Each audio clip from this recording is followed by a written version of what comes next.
राधा जान निकल रही है।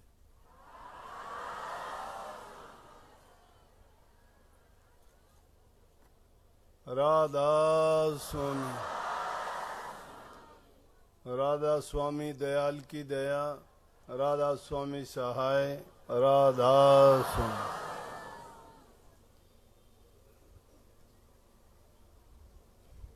साध संगत जियो, माताओं बहनों भाइयों, जितने भी सत्संगी लोग यहाँ सत्संग लाभ के लिए उपस्थित हुए हो, शांति से बैठ के सत्संग लाभ उठाएं। होली की, फाग की और बैसाखी की भी पहले ही आपको बहुत बहुत मंगल कामना। विशेष रूप से आज होली की भी आपको बहुत बहुत मुबारकबाद।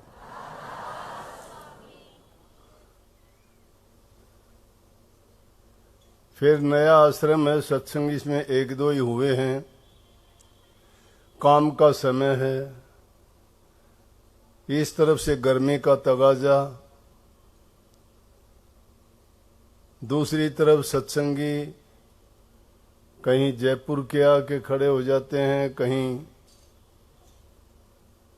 झड़ जिला के कहते हैं हमारा नंबर है। तो अब नया काम रेवाड़ी वालों का और हो गया बीच में। ये सबसे पहले जाके खड़े हो गए कि बोले हमारा भी नंबर है। मां तुम्हारा नंबर हो या ना हो, मेरा नंबर जरूर है।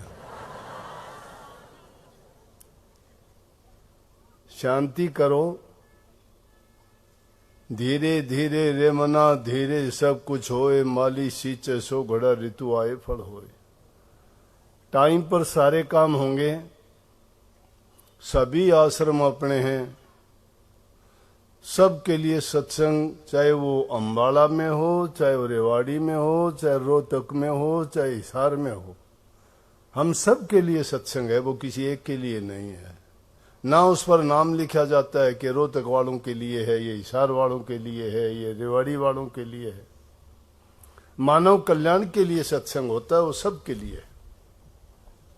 आज थोड़ी सी अनियमितता तो होगी, क्योंकि हमारी संगत को ये आदत है, इनके दिमाग में अब भी ये है कि सत्संग तो 1 बजे ही शुरू होगा। तो मैंने भी सोच लिया आ जाइयो, सुन लियो 1 बजे। थोड़ी परिपाटी बदलनी चाहिए, कहना मानना चाहिए। तुम कहना नहीं मानते। मैंने कहा था 12 बजे सत्संग शुरू हो जाएगा, अब भाग भाग के आएंगे, गर्मी का टाइम। चलो, दूसरी एक बात और बताऊं। ये वो 17 मार्च है ना आज।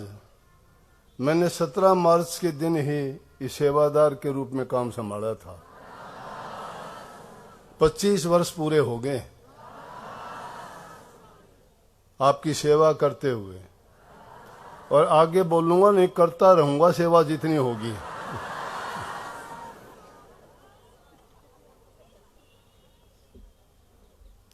आज होली का दिन है,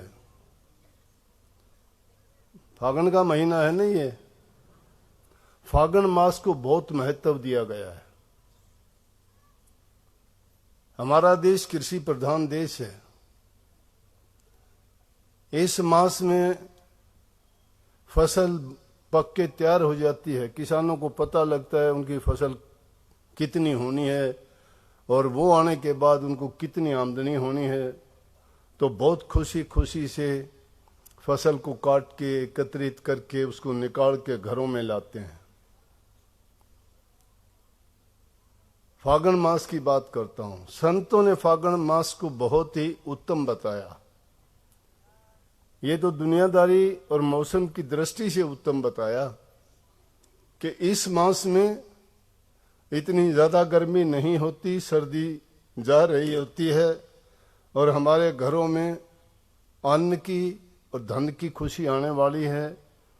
तो उसकी खुशी में हम बड़ी खुशी मनाते हैं।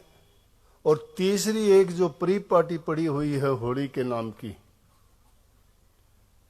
इस दिन एक राक्षसी का भी वध हुआ था, एक राक्षस का भी वध हुआ था, और एक भगत का जो प्रभु की भक्ति में दृढ़ता से विश्वास करता था, और उन्होंने सिद्ध करके दिखाया कि सत्य की जीत होती है, धर्म की जीत होती है, अधर्म की हार होती है।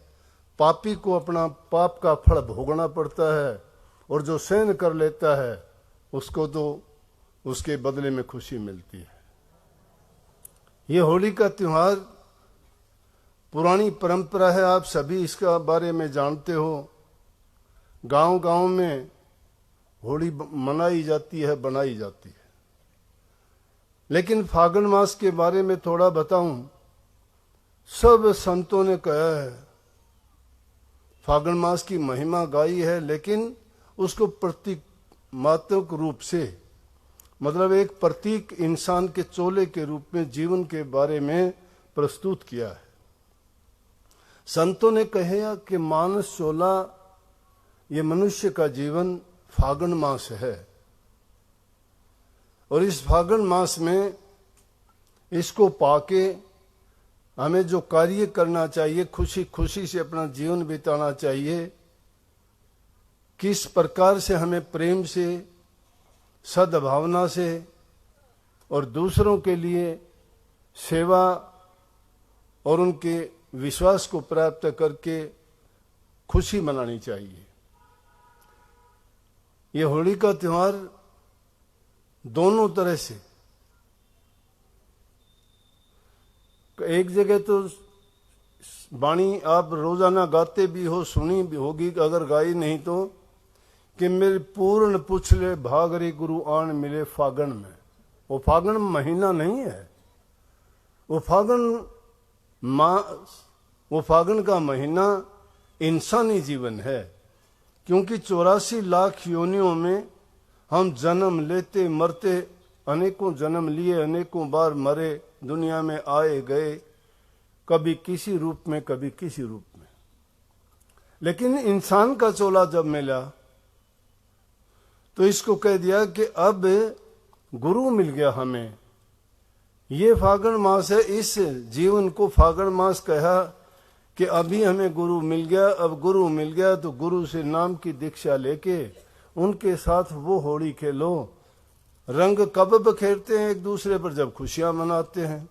आप तो देखते होंगे ब्याह शादियों में सगाई होती है तो रंग छिड़कते हैं एक दूसरे पर, खुशी है वो। इलेक्शन जीत जाते हैं तो गुलाल रंग उड़ते हैं कि नहीं उड़ते?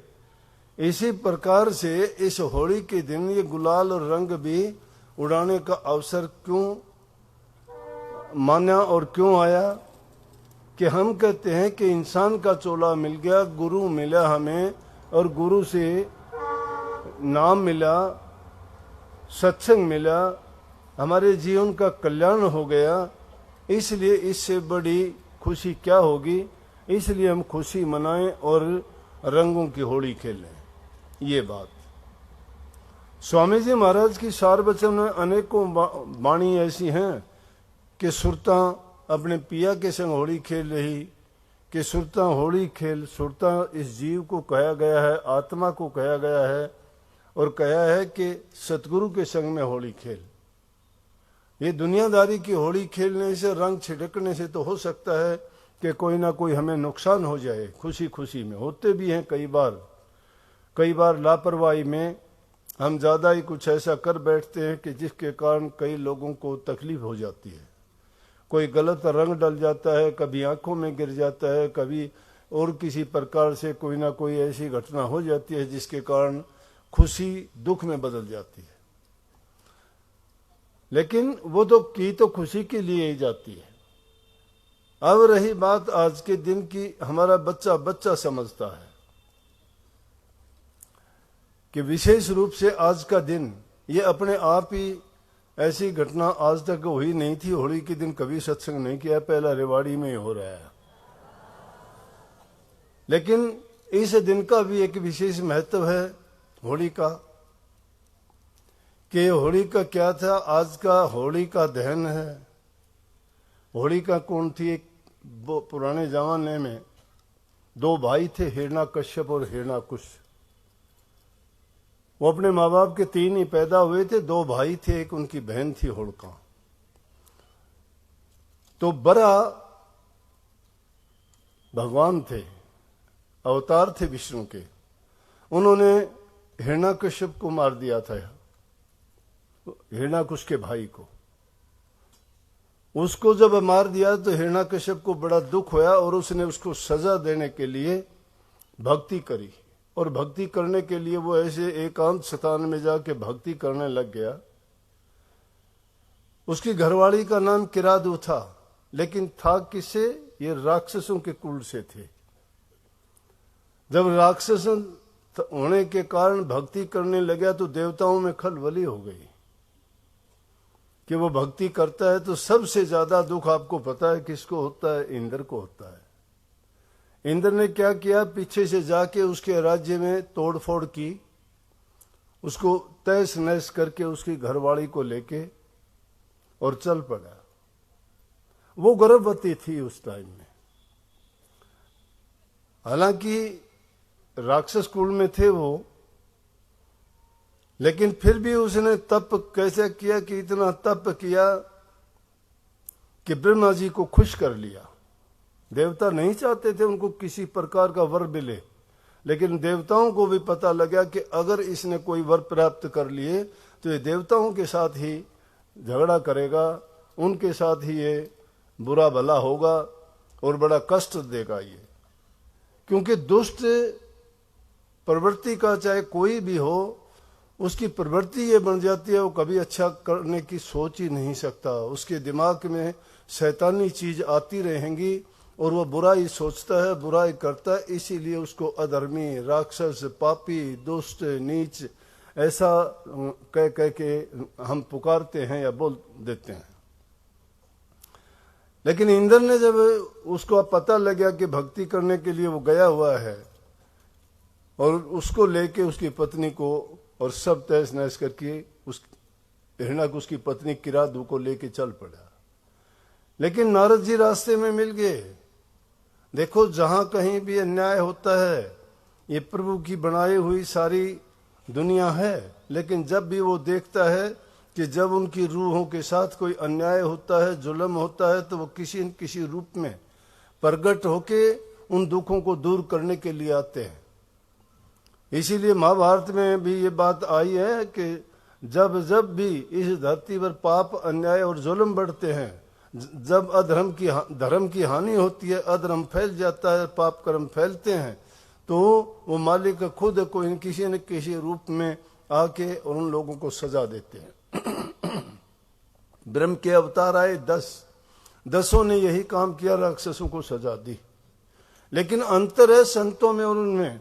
संतों ने किसी को भी सजा नहीं दी, उन्होंने सिर्फ सुधार का रास्ता अपनाया, ना किसी को श्राप दिया, ना किसी का बुरा किया। उन्होंने तो उनके लिए भी हमेशा मालिक से यही मांग की कि प्रभु इन दुष्ट लोगों की बुद्धि को ठीक कर दे, ताकि ये भी अच्छे इंसान बन जाएं और पाप कर्म करने से बच जाएं।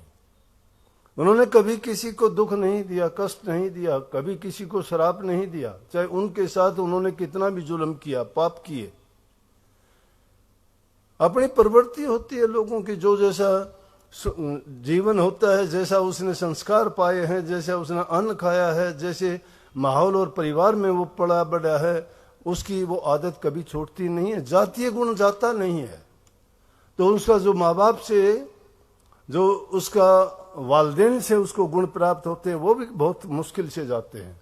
लेकिन हाँ, एक जगह ऐसी है, संतों की शरण में वो अगर बुद्धि, ज्ञान, विवेक से और विचार से काम ले तो सहज सहज करके शायद उनसे छुटकारा पा सकता है। तो जब इंद्र उसको लेके चला तो नारद जी चले, रास्ते में मिले। नारद जी कहने लगे, इंद्र ये क्या करता है? बोला कि ये स्त्री जाति के साथ तूने किया, वो राक्षस है, वो अलग बात है, लेकिन इस स्त्री जाति के साथ ऐसा करना तो बहुत गलत बात है, ये तुझे नहीं करना चाहिए। फिर ये गर्भवती भी है। उसके कहने से उसकी समझ में आ गया, उन्होंने नारद मुनि के कहने से उसको छोड़ दिया। नारद जी उस किरादू को हिरण्याकश की पत्नी को लेके अपने आश्रम में ले आया। अब नारद जी के आश्रम में तो प्रभु की भक्ति होती थी, कीर्तन होता था, राम नाम का गुणगान होता था। जिस हाल में जहां जैसा वातावरण होता है आदमी वैसा ही सीखता है। जिन घरों में निंदा चुगली होती है उनके बच्चे भी वैसे ही बुरे हो जाते हैं, अच्छे नहीं रहते वो। क्यों सीखेंगे क्या? उनके माँ बाप से, उनसे बड़े भाई बहनों से जो कहीं निंदा बुराई करते हैं तो उनके अंदर वही गुण आ जाएंगे।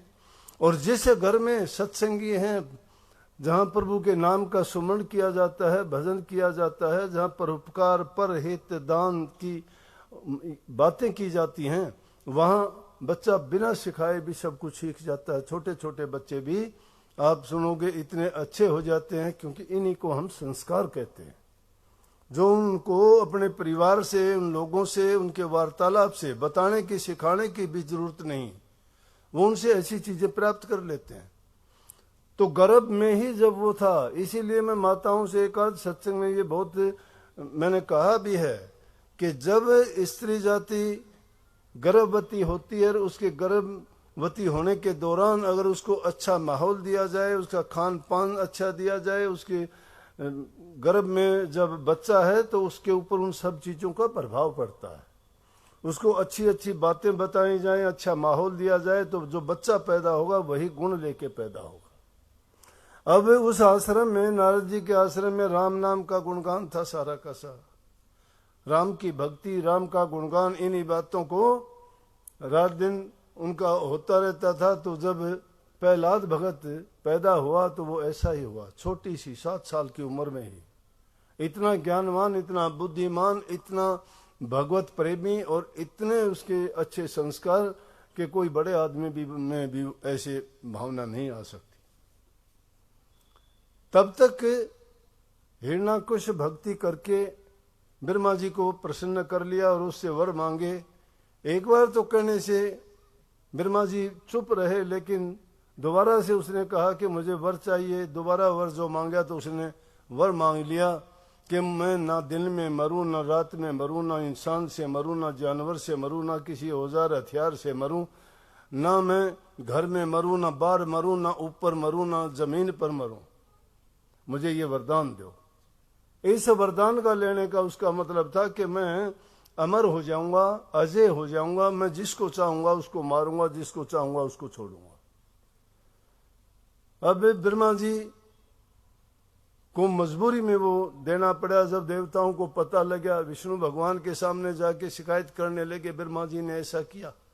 विष्णु भगवान ने बुलाया, नारद उनको कहने लगे ब्रह्मा जी को कि ये आपने क्या किया।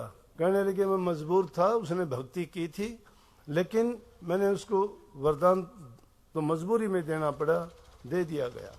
उसने क्या किया, आते ही उसने वही लड़ाई झगड़े और सब कुछ किया, और करने के बाद में कह दिया कोई राम नाम नहीं है, जो भी कोई राम का नाम लेगा उसको उसी समय कत्ल कर दो, मार दो, सजाए मौत दो उसको। अगर कुछ हूं तो मैं ही हूं, हिरण्याकुश ही हिरण्याकुश सब कुछ है। हिरण्याकुश जल में, हिरण्याकुश थल में, हिरण्याकुश ही सब कुछ कह दिया कि मेरे नाम से सिवाय कोई दूसरा नाम लेता है या किसी को भी मानता है तो उसको कत्ल कर दिया जाए। सब डरने लगे, जो भी उसके विरुद्ध करता है ऐसा उसी को मार देते। साधु सन्यासी भगत लोग राम का नाम लेने वाले नहीं रहे। लेकिन जब जुल्म की हद बढ़ जाती है, पाप की हद बढ़ जाती है, तो समझो कि उसका भी अंत आता है, और उसका अंत का कारण बनता है। और वो अंत का कारण हिरण्याकुश के घर में ही पैदा कर दिया परमात्मा ने। देवताओं ने जब अर्ज की तो कहने लगे चिंता ना करो, उसका इंतजाम हो रहा है। और वही हिरण्याकुश 7 वर्ष की उम्र में स्कूल में बैठा दिया। अध्यापक बड़ा खुश होया कि राजघराने का बच्चा आया है, अच्छी फीस मिलेगी, मुझे बहुत इससे तोहफे मिलेंगे और मेरी कई सालों की गरीबी भी दूर हो जाएगी, जिंदगी बसर खूब खुशी से होगी। राजघराने का बच्चा पढ़ने आया है। जब पढ़ने को दिया, उसको ए आ उड़ा उड़ी सिखाई, उनको नहीं सीखा उसने। सबसे पहले कहा कि राम का नाम लो, कि कहो राम का नाम कहां से, उसको तो लेने ही नहीं देते थे, तो कहा कि बोलो कि हिरणाकुश जिंदाबाद। उसका बच्चा ही नहीं बोला, सब बच्चे बोलने लगे। बोले कि भाई 2 बार 4 बार उसने देखा ये तो नहीं बोल रहा, प्रहलाद नहीं बोलता, और सब बोले कि बेटा तू क्यों नहीं बोलता। बोले मैं उसकी जय क्यों बोलूं, कि आप तो कहते हो जल में वही, थल में वही, हिरणाकुश ही सब कुछ है। हिरणाकुश थोड़ा सब कुछ है, सब कुछ तो परमात्मा है। और ये कहते ही उसको तो वो डर लग गया, कोई सुन लेगा तो राजा तो तुझे ही मरवा देगा। बहुत समझाया लेकिन नहीं माना, परेशान होके जाके हिरणाकुश के सामने कह दिया, जी मैं बहुत परेशान हूं। बोले कि क्या बात, कि जी आप तो कहते हो कोई नाम ना ले, लेकिन कहते हुए भी मुझे थोड़ा डर लगता है कि आपका लड़का ही आपका नाम नहीं लेता, वो कहता है राम का नाम लो, सब कुछ राम है। बुलाया गया। अब ये देखो कि धर्म में कितनी शक्ति है। भक्ति में शक्ति को पहचानने की कोशिश करो। आप भक्ति के रास्ते पे चले हो, छोटी मोटी घटनाएं आ जाती हैं, घबरा जाते हो, मुकाबला करने की हिम्मत नहीं होती। मुकाबला करने की हिम्मत रखनी चाहिए। अगर आप में वो सामर्थ्य नहीं है तो आप अपने उसमें कामयाब नहीं हो सकते। उसमें कामयाबी के लिए क्या है कि उसके बराबर होके कोई झगड़ा करने की बात नहीं, बर्दाश्त करने में सब कुछ है। तुम अगर बर्दाश्त करके देखोगे तो उनका ही अंत आ जाएगा जो तुम्हारे साथ बुरा करते हैं। वो खेल तुम्हारा देखना चाहते हैं, उनको अपना ही खेल दिखाना पड़ जाता है। हिरणाकुश औरों के कितनों के नाम देखो, ये अहंकार में आके अपनी बुद्धि उनकी भ्रष्ट हो जाती है, विचार उनके खराब हो जाते हैं, वो सब कुछ अपने आप को मानने लग जाते हैं। वही हुआ, बेटा था लेकिन अहंकार में कौन किसी का क्या लगता है। जो इंसान बुद्धिहीन हो जाता है उसको सब कुछ बुरा दिखाई देने लगता है, उसका स्वार्थ ही सब कुछ होता है, उसका स्वार्थ ही सब कुछ होगा। उस स्वार्थ के लिए चाहे उसको झूठे गवाह मिल जाए, चाहे उसके सामने चापलूसी करने वाले मिल जाए, चाहे उसके आगे पीछे झूठ कपट और निंदा की बातें करने वाले मिल जाए, वो सच्चे लगेंगे लेकिन सच्चे को झूठा साबित वो करेंगे। ये कोई नई बात नहीं है, सृष्टि का नियम है इसमें ऐसा। जब इंसान पैदा हुए थे, दैत्य भी उसी टाइम पैदा हो गए थे, और दैत्य ज्यादा शक्तिशाली थे और हमेशा से झगड़ा रहा और हमेशा से दैत्यों का ही नाश हुआ। इसी प्रकार से बुराई कभी जीत नहीं पाती है, पाप कर्म कभी आगे नहीं बढ़ पाते हैं, हार तो उन्हीं की होती है। हुक्म दे दिया फिर भी कोई लाज लज्जा नहीं उसकी। एक आदमी अहंकार में आ जाता है, उसका कोई कुछ नहीं लगता, कह दिया कि इसको पहाड़ से गिरवा दो। अब दरबारी लोग उसके हुक्म की पालना अगर नहीं करें तो उनको सजा मिले।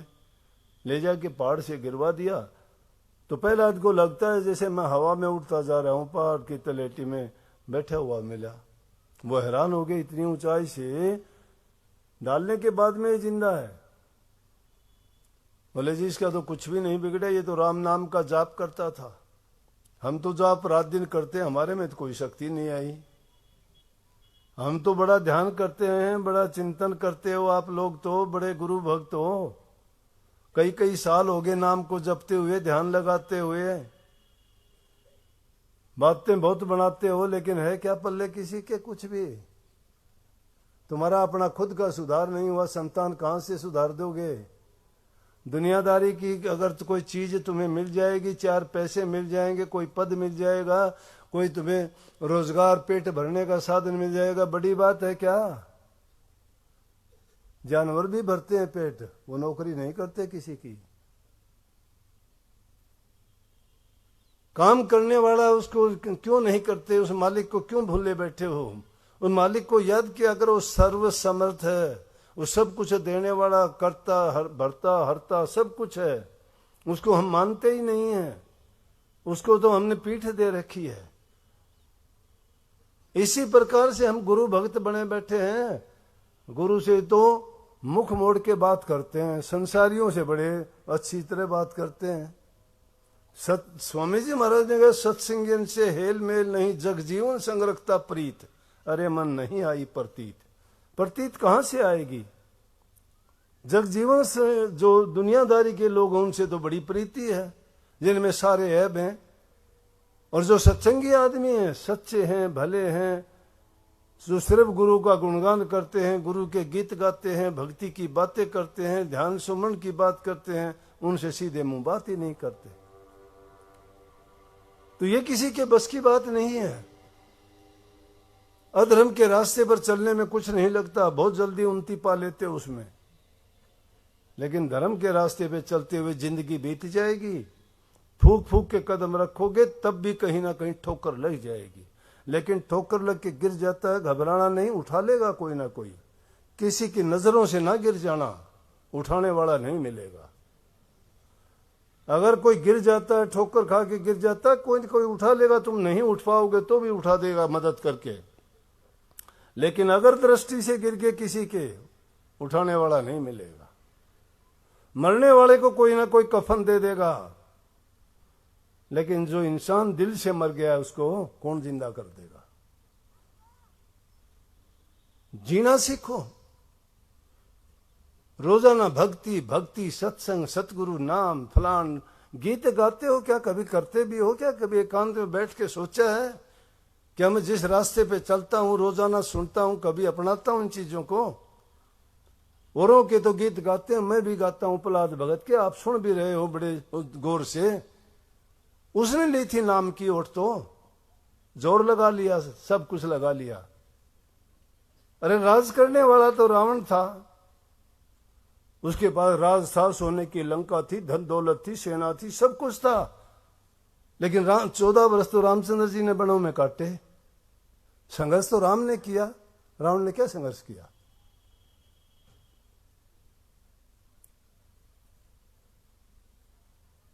तो बात दूसरी, उसके बाद और भी क्रोधित हुआ, और ज्यादा क्रोधित हुआ। हिरणाकुश कहने लगा कि इसको पानी में डबो दो। पानी में फेंका गया, वापिस आ गया किनारे पे।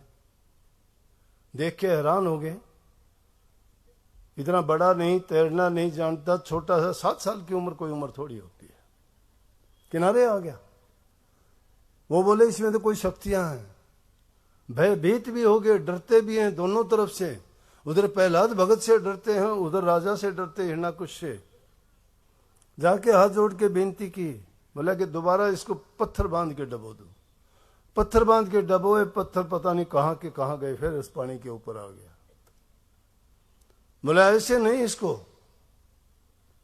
इसको खंबे से चिपका दो, गरम खंबे करके। वो करने से पहले इस रूपनखा आ जाता, ये ओढ़खा आ जाती है उनकी बहन। गलत नाम निकल गया था, भूल हो जाती है।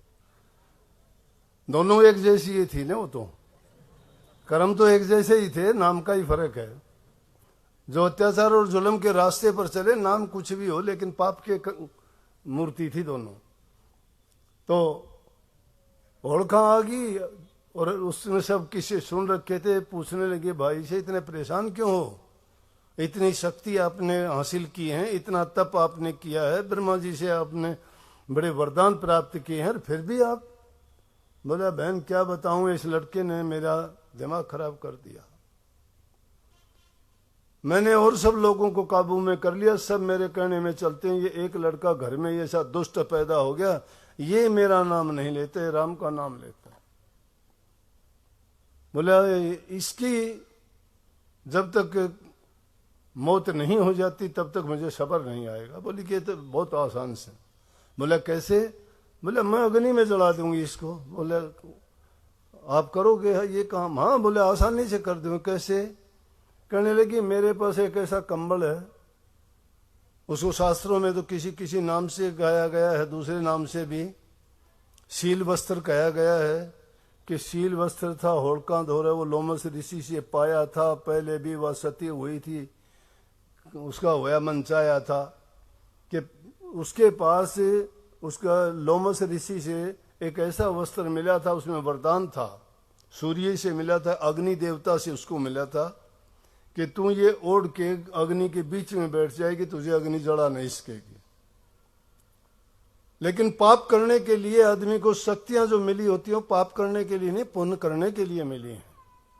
इसी प्रकार से आप लोगों को भी बल धन दौलत जो मिली है वो पुण्य करने के लिए, अच्छे काम करने के लिए, नेक काम करने के लिए मिलते हैं। कभी सोचते हो झगड़े मुकदमे करने के लिए, दारू पीने के लिए, या जुआ खेलने के लिए, या और उल्टे सीधे कर्म करने के लिए? नहीं, गलत बात है। जब तने इतने धन को प्राप्त किया और फिर भी उससे कोई पुण्य का कार्य नहीं किया तो सब कुछ बेकार कर दिया और बिना मतलब में ही उस प्रभु को भी अपने खिलाफ कर लिया। क्या किया? होलिका कहने लगी कोई चिंता की बात नहीं, आग जलाओ, मैं बैठ जाऊंगी। आग जलवाने के बाद में उसको गोदी में लेके, क्यों छोटा बच्चा था, अग्नि में बैठ गई। लेकिन जिसको राम बचावे वो किले धोरे पावे। चाकी में सारा अनाज पिस जाता है, लेकिन जो बचने वाला होता है वो किले की ओट में खड़ा हो जाता है। चाहे धूण पीस लो, वो दाना बचाए रहेगा, नहीं पिसता ले। इसलिए जिसने राम नाम की ओट ले ली उसको कौन मार देगा? या तो उसका राम झूठा, आप लोगों का राम के गहने दर रखा है, आप भी उस राम ने याद किया करो। अगर सच्चे मन से तुम उसके चाहने वाले हो, उससे प्यार करते हो, उनसे तुम्हारा लगाव है, उसमें पूरी लगन, पूरी श्रद्धा, पूरा विश्वास करके अगर तुम भी वो काम करो तो आप में भी वो शक्तियां हैं। वो कोई अलग चीज नहीं थी, वो भी आपकी तरह इंसान था। लेकिन उस इंसान ने क्या किया था? उनने जितने भी भक्तों की कथा कहानियां आप सुनते हो, ये किसे रोचक बातें आपका दिल बहलाव के लिए नहीं है, ये इसलिए है कि ताकि आपको वो बातें बता के बताया जा सके, सिखाया जा सके कि आप भी अगर उस रास्ते पर चलोगे तो आप में भी वो शक्तियां उसी प्रकार आ सकती हैं और बहुत आसानी से आ सकती हैं। होलिका ने वही किया, अग्नि के अंदर बैठ जाती है, गोद में ले लिया, प्रभु की लीला फिरती है, तेज हवा चली। लेकिन वहां क्या देखते हैं? भगत लोग बेचारे खड़े थे। मुल्तान शहर है, अब पाकिस्तान में गया, वहां की बात है। भगत लोग बेचारे पूरी जिंदगी माला फेरते रहे, राम रटते रहे। वो कहने लगे वाह भाई वाह, हे प्रभु जुल्म होने लग रहा है। एक छोटी सी नादान उम्र का बच्चा, उसके साथ इतना जुल्म और अत्याचार होने लग रहा है, अग्नि में जलाया जा रहा है।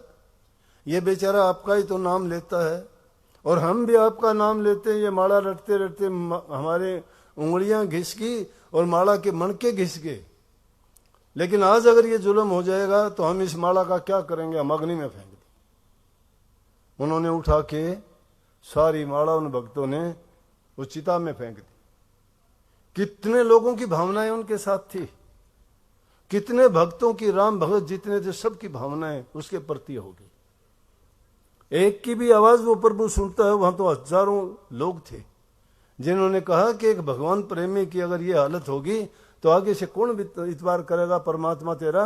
और हमने भी माला बहुत फेर ली, कोई लोभ नहीं, हमने ये फेंक दिए। ले आज के बाद हम माला नहीं फेरेंगे अगर ये जला तो अग्नि में। चैलेंज कर दिया परमात्मा को भी, जा नौला हम भी तेरी माला नहीं फेरेंगे आइंदा के लिए। अग्नि में माला सब ने फेंक दी। आजकल आप भी फेंकते हो माला, गोबर की वो बनाओ सोने बड़कुल लेर वो के बनाया करो और वो अग्नि में वो माला सी बना के फेंको। ये वो माला भक्ता की माला थी, हम गोबर की बना के फेंको। चंदन के मन क्या की थी, तो हमने बेरा से कोई क्यों फेंको सो, फेंको सो ने। वो उस चीज की वो निशाना था। ढाल भी फेंको सो, ढाल और उनके बड़कुल्ले, बड़कुल्ले बोल रहे ने, उठा उठा के उनकी माला बना के फेंके। तो वो उन भक्तों की जो माला फेंकी हुई थी वो उसका वो है, वो परंपरा जब से चली थी। अब तो उनको पता ही नहीं था कि उसमें फेंक देते हैं। तो उस अग्नि से क्या हुआ कि इतनी जोर की पवन चली, होलिका से वो शील वस्त्र उठा के पहला भगत को उड़ा दिया और वो धक धक करके जलने लगी चिल्लाने जोर जोर से, मर गई है हिरणाकुश भाई, मर गई, राम का नाम तो ले नहीं सकती। अगर वो भी मरते वक्त भी राम का नाम ले लिया तो वो चद्दर बहुत बड़ी थी, उसने भी छिपा लिया। लेकिन दुष्टता कहाँ उसको नाम लेने देती थी। दुष्टता आदमी को सही रास्ते पे नहीं आने देता। जिसकी बुद्धि पर काल बैठ जाता है उसकी बुद्धि भ्रष्ट हो जाती है। उसको सब कुछ बुरा दिखने लग जाता है। रास्ते पे आना बड़ा कठिन होता है। फिर समझना तो बरसों लग जाते हैं। अपने आप में देखो, आपको समझने में कितना टाइम लगेगा। कोई 10 साल से, कोई 15 साल से, कोई 20 साल से सत्संग में हो, और बिगड़ने में कितना देर लगेगी। 2 मिनट में भाग जाओगे यहां से और मुड़ के आओ नहीं गए। अरे बिगाड़ 2 मिनट में होता है, बनता कितने वर्षों में है। जब इंसान इस बिगड़ने और बनने की बीच की दशा को समझ लेगा, वो इंसान अपने जीवन को सुधार लेगा, वो उसको सुधार लेगा। लेकिन इतना समय है नहीं कि हम ये सोच लें। हम तो सोचते हैं कि हल्दी लागे ने फिटकड़ी रंग भी आवे, चोखा और कोई कमा कमा के घर भी दे दे, रोटी भी दे दे, सोए सोए को खाना भी खिला दे, और अगर और भी काम हमारे लिए कर दे तो फिर तो बिल्कुल है, मजे हो जाए। और जान के हो गया ना कि मतलब कहीं बाथरूम वगैरह भी ना जाना पड़े। इंसानी सोच है ये, आज की सोच है, इस युग की सोच है। इंसान निठल्ला रहता है, जी चुराता है काम से, परमात्मा को कहां याद करेगा। धोखाधड़ी नहीं निकलती दिल से, बुराइयां उसका पीछा नहीं छोड़ती, निंदा चुगली बहुत पिछाड़ता है। सत्संग की बात तो नजदीक भी नहीं आती जाती। अगर तुम अपने आप में सत्संग करो, चिंतन करो, तो रात दिन तुम्हारी सोच बदल जाएगी। राम का नाम कहते भक्ति करते, भक्ति ये थोड़ी है कि 5 मिनट बैठ के एकांत में भक्ति होगी। अरे भक्ति तो हर काम में भक्ति है। जो काम करते हो सच्चाई से करिए, जो बातचीत करते हो सच्चाई से बोलिए, जो खाली टाइम होता है तो उसमें जो अच्छी बात सोचिए, किसी का दूसरे का अहित नहीं हित करिए। और ऐसे आदमी को मुंह नहीं लगना चाहिए जो निंदा करता है, झूठ बोलता है, कपट करता है, चोरी करता है। तुम्हें फिर सिखाने की जरूरत नहीं, अपने आप उसके गुण ले लोगे आप। वो ऐसा रोग है, बिना बताए बिना सिखाए सीख जाओगे। चलो, वहां पाप की मौत हुई, वहां अन्याय की मौत हुई, वहां अधर्म की मौत हुई, धर्म की जीत हुई, प्रभु भगत जीता। बार उसमें से राम नाम का जाप करते हुए, राम नाम का जाप करते हुए अग्नि से बाहर आ गया, और वो धक धक करके धू धू करके जलने लगी। हिरणा कुछ देखता का देखता रह गया, कहने लग गया कि हद होगी, क्या करूं। लेकिन आदमी अंतिम प्रयास तक यही सोचता है कि ये नहीं, इस बार मैं नहीं छोड़ दूंगा, क्योंकि उसका पाप उसको रुकने नहीं देता। बड़ा पापी था, राक्षस था ना। राक्षसों का काम ऐसा सोचना था। उसने क्या किया, वो टाइम आ गया अब जो दूसरे बड़े पापी को सजा देने का था। प्रभु ने उसका इंतजाम कर रखा था, उसके घर में ही पैदा कर दिया था। जिस प्रकार से कंस तो बहुत बड़ा राजा था, सब कुछ उसके हाथ में था, राजपाट था, धन दौलत थी, हंसी खुशी थी, सेना थी, सब कुछ उसके कहे से काम होते थे। जेड़ तो कृष्ण ने काटी थी, जेड़ तो श्री कृष्ण ने काटी थी, जेड़ में पैदा हुआ था। लेकिन वो जेड़ में भी क्या हो रहा था, धर्म पनप रहा था। वो बार भी फलता फूलता पाप था। पाप का घड़ा भर जाता है तब फूटता है, चिंता ना किया करो। पापियों को पाप करने दो, टाइम आएगा जब अपने आप कह देंगे। चौड़े मैदान में फूटता है। तुम धर्म पर अडिग रहो, सच्चाई के रास्ते पे चलो, फिर देखो उसका नतीजा और परिणाम क्या होता है। घबराओ नहीं, अपने काम में लगे रहो। जिस मालिक पर तुम्हारा इतबार विश्वास है, आजमा के देखो। मैंने अपने सतगुरु को आजमा के देखा है। बड़े ऐसे ऐसे घटनाएं घटी, ऐसी ऐसी बातें आई कि तुम सुन लो तो तुम्हें तो पता भी नहीं है, और तुम हैरान हो जाओगे सुन के भी। और मैंने कभी किसी को जाहिर नहीं होने दिया।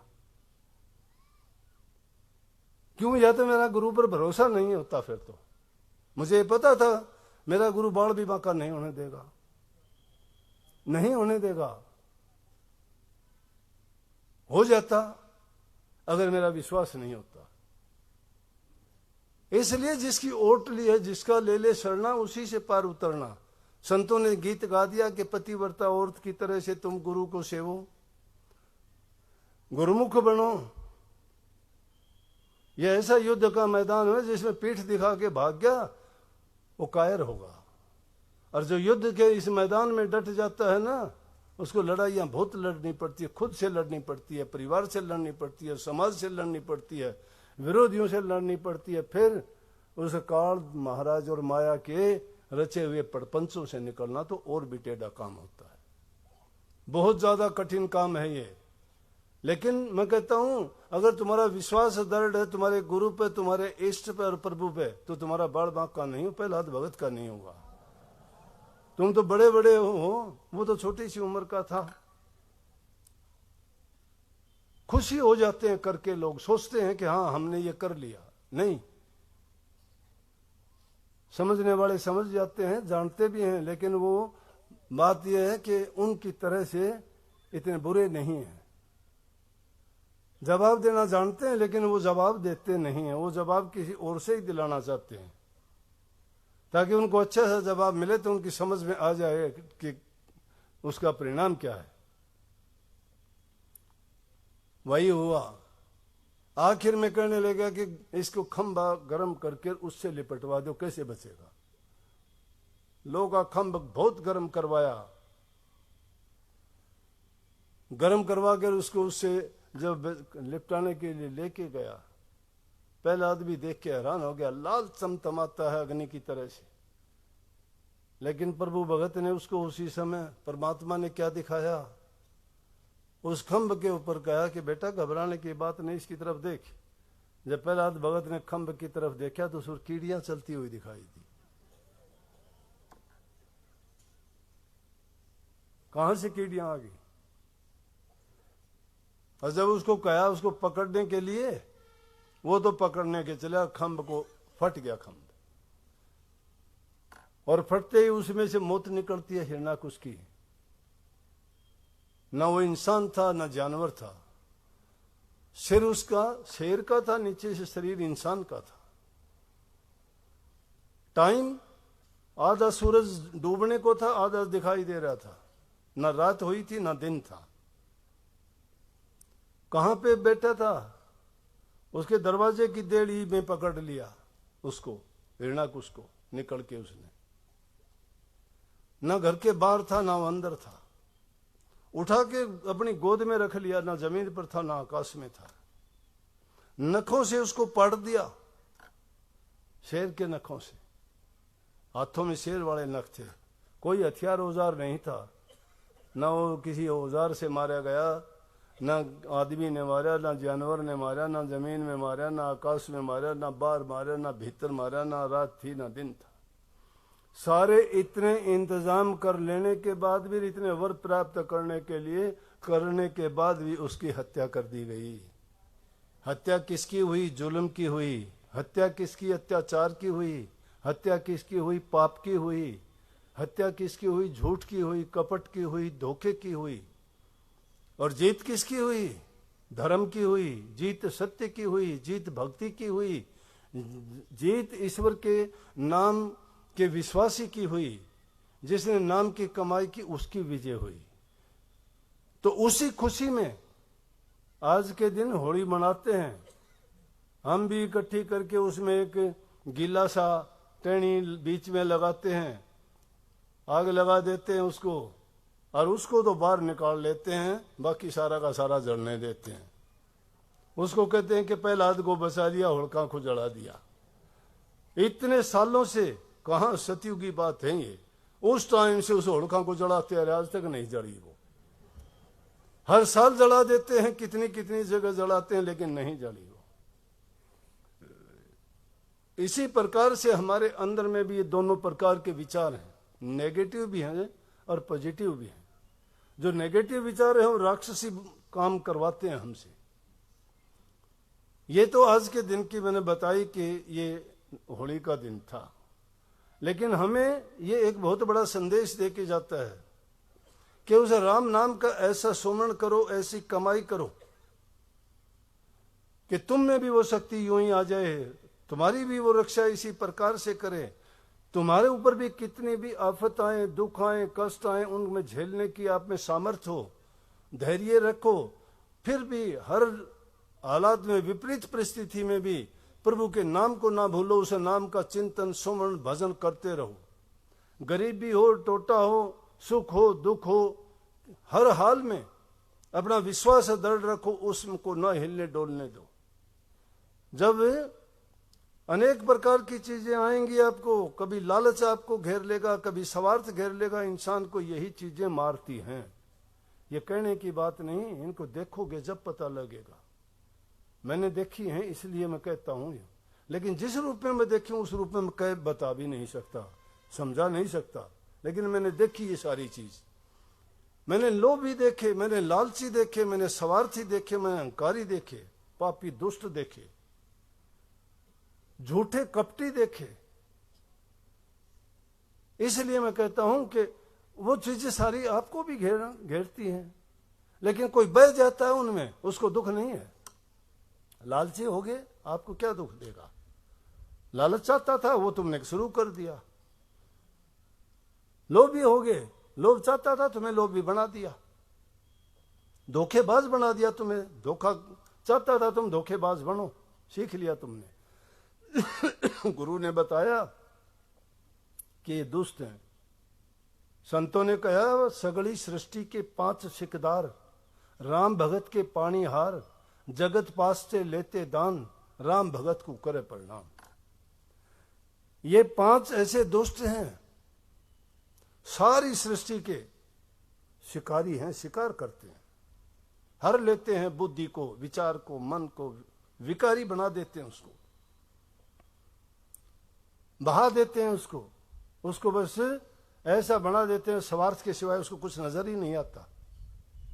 इंसान की अगर चले तो इंसान तो पता नहीं क्या का क्या, लेकिन विश्वास रखो ये जो है करने वाला बहुत सारे लेख लिखता है, सब जानता है, वो सब का हिसाब रखता है, बख्शता नहीं। किनके तुम सोचते हो सुख है किसी में? ना धन में सुख है, न कोठी बंगलों में सुख है, न बल और ताकत में सुख है, न ऊंची जात में सुख है। सुख है तो प्रभु के नाम में सुख है। उस प्रभु के नाम वो आपको मिला हुआ है, उसमें अपने मन को अगर लगा दोगे तो सब कुछ आपको मिलेगा। जिनके जरना राम नाम की 8 पैर टूटे ना तार, दया गरीबी और बंदगी बनी रहे संतोष बहार। जिनके दिल में दुई नहीं है भवसागर से जाते पार, उनकी हार कभी ना होती वेद शास्त्र रहे पुकार। वेद शास्त्रों को टटोल के देखो कि जिनकी ऐसी नीति ऐसी गति है उनकी कभी हार नहीं होती है। जिनके जरना राम नाम की होनी चाहिए, प्रभु के नाम पर यकीन और विश्वास दृढ़ होना चाहिए। बाकी तो दुनियादारी के काम धंधे जितने हैं, अपने जरूरत के मुताबिक, तुम्हारा अपना काम है, कोई काम छोड़ने की जरूरत नहीं है। घर परिवार में रहते हुए आप, मैं कहता हूं विरक्तों की तरह से विरक्त होके भी रह सकते हो। उसमें सारे काम करते हुए भी आप देखोगे कि ये तो घर के काम में फंसा हुआ है, लेकिन वहां रहते हुए भी आप अपनी भक्ति का काम पूरे कर सकते हो।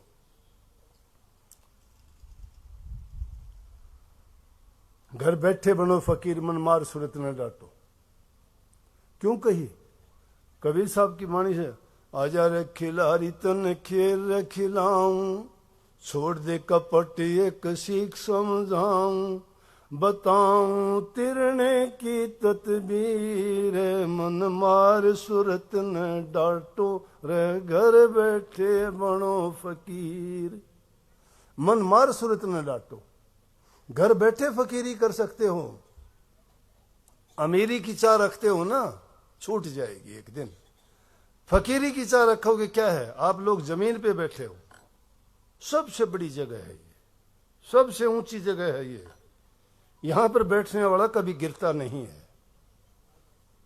इस पर जो बैठा है वो गिरता नहीं है, गिरता वो है जो ऊपर बैठता है, वो गिर जाएगा। इस पर बैठने की कोशिश करो, ऊपर चढ़ने की कोशिश ना करो। जो इस पर बैठता है उसको ऊपर चढ़ा देता है, लेकिन जो आप खुद ऊपर चढ़ता है वो गिरा देता है उसको। प्रभु की भक्ति में, उसके नाम में सारी शक्तियां हैं। आपको मिला है, ये फागण मास है, सब तक भी कुछ नहीं किया तो कुछ नहीं बिगड़ा। अभी भी संकल्प लेके जाओ मन में पक्का कि हम, बीती वो गई, लेकिन अब आगे की सुध लेते हैं। हम ये संकल्प और प्रण लेते हैं कि कभी किसी का बुरा नहीं करेंगे, चाहे कोई हमारा बुरा कर दे उसका भी नहीं करेंगे। जितना होगा दूसरे का हित करेंगे, कभी भी नागा नहीं जाने देंगे। प्रभु के नाम का चिंतन भजन सुमरण जरूर करेंगे, 100 काम छोड़ के भी करेंगे। इसलिए क्यों करेंगे कि हमारे काज उसी से चलने हैं। ये दुनियादारी के काम तो ऐसे ही चलते रहेंगे, करते रहेंगे, परंतु वो काम हमारे नहीं आएंगे। हमारे काम आने वाली चीज है जो हम निज के लिए करेंगे। निज के लिए सिर्फ प्रभु की भक्ति या नाम की कमाई है। जो नाम की कमाई करोगे उसमें किसी का हक नहीं है, तुम्हारा अपना है वो। ना उसमें कोई भाई बंदियों का मतलब है, ना पत्नी बच्चों का कोई है, ना उसको कोई चोर उचक्का ठग उसको चुरा सकता है, ठग सकता है, ना उस पर कोई तुम्हारा टैक्स लगता है, ना किसी को देना, ना लेना, ना डरना, ना घबराना, और ना कुछ उसके दाम लगते हैं। लेकिन वो लड़की गाया करे से कि भाई तना बुआरा ना बगड़ राम जी कैसे आवेंगे। जब बगड़े नहीं बुहारोगे तो राम जी थारे घर में क्यों कराओगे भाई।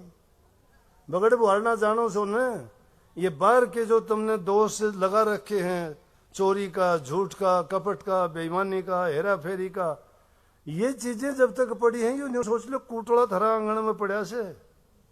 और जब वो मालिक आऊंगे वो देखेगा कि ओह निर्भाग ने कुछ नहीं किया, इसने तो कैसे आऊंगे, ये घट सुना रहेगा। इसमें प्रवेश जब करेगा पहले बाहर का कूटड़ा आंगन में बुहार दो। आंगन बुहारना से बाहर के जितने ऐब से उन्हें हटा दो। वो तो काफी कुछ हटा दिए आपने, दिखाई देवे हैं, लेकिन फिर अंदर का आंगन के भी साड़ कोठा के भी थोड़े थोड़े जाले लाग रहे हैं, वो भी हटा दो। वो जाले कैसे हटेंगे, वो नाम के सुमरण से हटेंगे, यूं नहीं हटेंगे। वो धोखाधड़ी का काम को नहीं, वो तो तुम जानोगे कैसे हटेगा, लेकिन गुरु ने कहा कि ध्यान करोगे तब हटेंगे। वो झांक के देख लेंगे अंदर में, पहले झांक के देख लेंगे, जाले लगे देखे उल्टा हट जाएगा। अगर उनको लाना चाहते हो तो उन जाड़ा ने भी हटा के अंदर की उनकी भी सफाई करो। मालिक बड़े प्रेम से आके तुम्हारे अंदर में बैठ जाएंगे, वो सारे काम शुभ होंगे। जीवन आपका तभी कामयाब और सफल होगा, नहीं तो इंसानी चोला ये फागुन मास बेकार चला जाएगा। और फिर क्या पता ये कब मौका मिले, इसे जीव को मिले या ना मिले, और उसका इंतजार क्यों करना है। आज करो न, कल का क्या भरोसा है। कल के लिए तो फूल को भी नहीं पता बेचारे को, तुझे किसी चिता पे चढ़ना है कि मंदिर में मूर्ति पे चढ़ना है। फूल देखते होगे ना, खिलता है पौधे पे, बहुत सुंदर है, लेकिन उस फूल को क्या पता है तेरी कल को गति क्या होगी।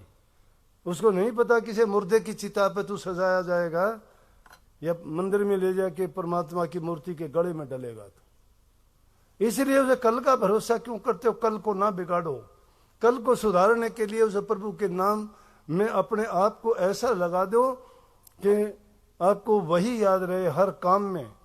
हर आपका जो भी दिनचर्या है उसमें चलते फिरते उठते बैठते उसको नाम उसमें याद रहे, ताकि कभी आप भटका ना खाओ और गलत रास्ते पे ना आगे बढ़ो। क्योंकि अच्छा करते करते अगर आपका विचार अच्छे हैं, ख्याल अच्छे हैं, सही रास्ते पे चल रहे तो मंजिल एक दिन जरूर मिल जाएगी।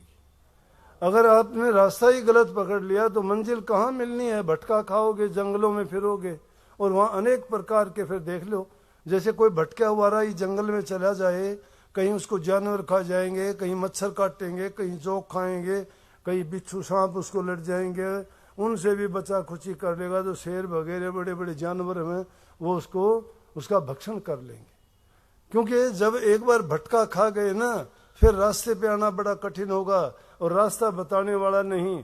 लेकिन हम जिस काल और माया के जंगल में फंसे हैं ना, यहाँ रास्ता दिखाने वाला सतगुरु है, और उसने हमें टार्च भी दे दी। चारना करने के रात पड़ जाए तो इससे चारना कर लियो, वो नाम टार्च है। उसको लेके चलोगे तुम्हारे रास्ते खुलते चले जाएंगे। जो जो नाम का सुमरण करोगे तुम्हारे बुरे विचार निकलते चले जाएंगे, अच्छे विचार आते जाएंगे, और तुम्हारा जीवन सफल होगा। इन फालतू की बातों में, प्रपंचों में, कल परसों का सत्संग में थोड़े समय के लिए दिया था इन आडंबरों में पड़ जाते हो आप।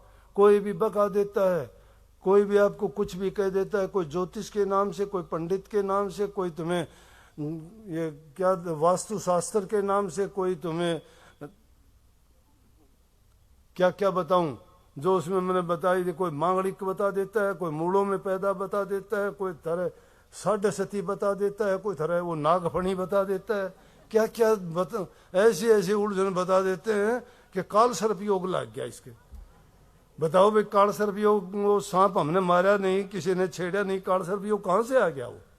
लेकिन क्योंकि बता दिए बिना मतलब के, और किमी नहीं, तो किमी लेना न देना, बोले चल टूटी वाले कोठे में जा रहे हो वहां। ये इन फटफटों से निकल के, और तुम जो सच्चाई की चीज है उस ओर चलो, प्रभु के नाम की ओर आगे बढ़ो। प्रभु के नाम को तुम अपना लोगे, अंगीकार कर लोगे, तुम्हारे मन की बुरी वासना निकलती चली जाएंगी, अच्छे ख्याल और अच्छे गुण आपके अंदर आते चले जाएंगे, आप पाक साफ और पवित्र हो जाओगे। और जब पाक साफ और पवित्र हो, समझो कि तुमने अपना आंगन बुहार लिया, और बुहारे हुए आंगन में तो जब प्रभु आएंगे तो कहेंगे ओह मेरा तो इंतजार कर रहे हैं भाई, ये तो फटाफट आएंगे वो, और नहीं तो बाहर से ही देख के चले जाएंगे, पास में नहीं फटकेंगे। तो बहुत बहुत आपको एक बार पुनः इस दिन की बहुत बहुत बधाई होली की।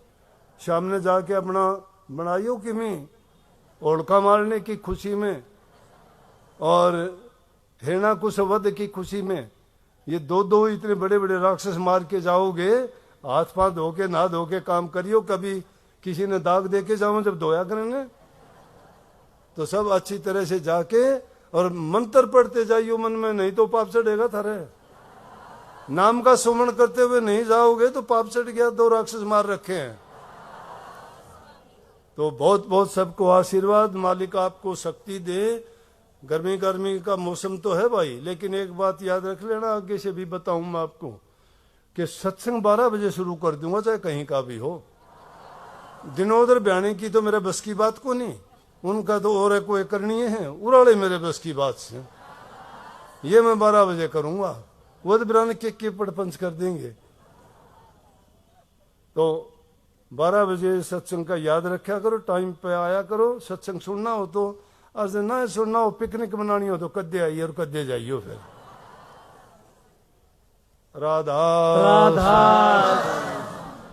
शुक्राना गुरु जी, आपका दिन रात करूं, हर पल रखते दया, हाथ सिर कोटि नमन करूं। शुक्राना गुरु जी, आपका दिन रात करूं। मैं तो था ज्ञानी गुरुवर, कारण बड़ा सताया जी। मैं तो था ज्ञानी गुरुवर, कारण बड़ा सताया जी। सोए भाग मेरे जाग गए, आपने गले लगाया जी। मन मेरा हर साया गुरु जी, मैं होके मगन फिरूं। शुक्राना गुरु जी, आपका दिन रात करूं, हर पल रखते दया, हाथ सिर कोटि नमन करूं। शुक्राना गुरु जी, आपका दिन रात करूं। पीड़ पड़ कोई आन गुरु जी, देते आप दिखाई हो। पीड़ पड़े कोई आन गुरु जी, देते आप दिखाई हो। पल भर भी ना देर लगाते, बनते तुरंत सहाई हो। बहुत घने सुखदाई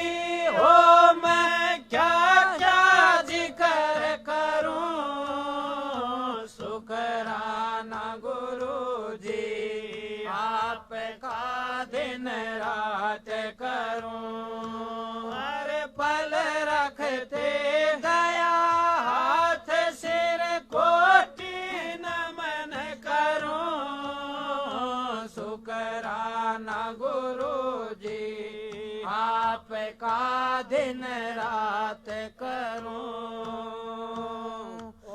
गण मेरे चितना धर के सारे कारज करते हो ओ गण मेरे चितना धर के सारे कारज करते हो भूल चूक सब माफ करो मेरी सारी पीड़ा हरते हो सब विधि मंगल करते हो फिर काहे फिकर करूं शुकराना गुरु जी आपका दिन रात करूं हर पल रखते दया हाथ सिर कोटि नमन करूं शुकराना गुरु जी आपका दिन रात करूं कैसे बयां कर दूं सब दो मैं थारी दया पारा है कैसे बयां कर दूं सब दो मैं थारी दया पारा है बिन मांगे ही दे रहे सब कुछ कैसा गजब व्यवहारा है ये दर सबसे प्यारा है यही बारंबार कहूं शुकराना गुरु जी आपका दिन रात करूं हर पल रखते दया हाथ सिर कोटि नमन करूं शुकराना गुरु जी आपका दिन रात करूं साहेब कावर मेरे सतगुरु दाता कुल मालिक अवतारा हो साहेब कावर मेरे सतगुरु दाता कुल मालिक अवतारा हो थारे दर्शे ना होवे बिछोड़ा चाहे छूट सब संसारा हो दास जोगेंद्र थारा ओ मर चरणा पड़ा रहूं शुकराना गुरु जी आपका दिन रात करूं हर पल रखते दया हाथ सिर कोटि नमन करूं शुकराना गुरु जी आपका दिन रात करूं राधा स्वामी नाम सुमर मन मेरा जन्म सफल हो जा तेरा राधा स्वामी नाम सुमर मन मेरा यही नाम ऊंचे से ऊंचा यही नाम ऊंचे से ऊंचा बिन इसके कोई नहीं पहुंचा मिट जा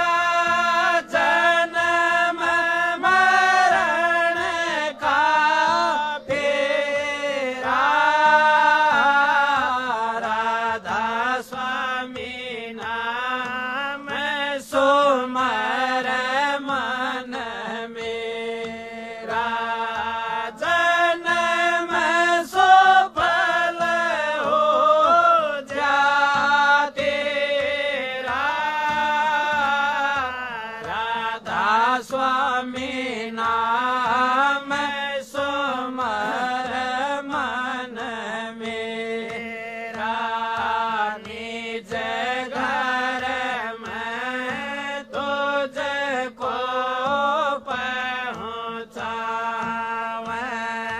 निज घर में तुझको पहुँचावे चिंता विपदा सब ही नसावे कारण आवे नेड़ा राधा स्वामी नाम सुमर मन मेरा जन्म सुफल हो जा तेरा राधा स्वामी नाम सुमर मन मेरा प्रीत करो सतगुरु से प्यारा प्रीत करो सतगुरु से प्यारा मुरद घाट से होके नारा गगन मंडल कर डेरा राधा स्वामी नाम सुमर मन मेरा जन्म सुफल हो जा तेरा राधा स्वामी नाम सुमर मन मेरा साधु पलटो नानक कबीरा साधु पलटो नानक कबीरा स्वामी साल गया रे मान फकीरा सभी ने इसको तेरा राधा स्वामी नाम सुमर मन मेरा जन्म सुफल हो जा तेरा राधा स्वामी नाम सुमर मन मेरा सतगुरु तारा संजी रहे समझाई सतगुरु तारा संजी समझाई जाज किनार हमन लाई कवर कर क्यों अबेरा राधा स्वामी नाम सुमर मन मेरा जन्म सुफल हो जा तेरा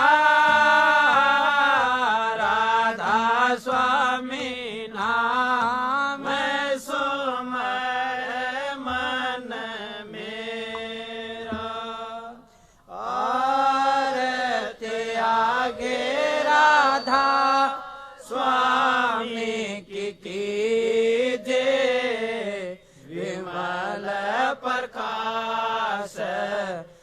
अमीरस पीजे आरत आगे राधा स्वामी की कीजे विमल प्रकाश अमीरस पीजे चित कर चंदन हित कर माला आण चढ़ाऊं स्वामी दीन दयाला चित कर चंदन हित कर माला आण चढ़ाऊं स्वामी दीन दयाला गगन कथाल